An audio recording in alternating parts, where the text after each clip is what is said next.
As obras do novo viaduto Curitiba-Pinhais seguem avançando em diversas frentes. Depois da instalação das 50 supervigas de concreto, a construção entrou em uma das etapas mais importantes: transformar toda essa estrutura em uma única plataforma que receberá o tráfego de veículos. Sobre as vigas, praticamente todas as prelages de concreto já foram posicionadas.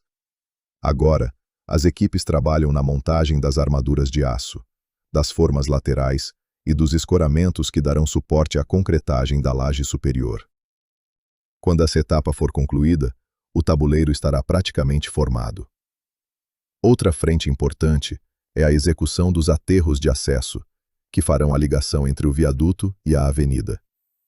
Para sustentar o grande volume de solo, está sendo utilizada a tecnologia conhecida como terra armada, um sistema que combina painéis pré-moldados de concreto com camadas de aterro compactado, reforçadas por tiras metálicas internas, formando uma estrutura de alta resistência.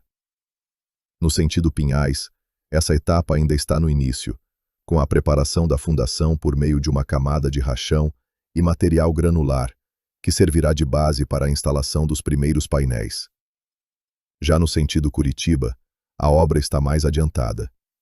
Os painéis já recebem os reforços metálicos, e à medida que novas camadas de aterro são executadas e compactadas, os acessos começam a ganhar sua forma definitiva.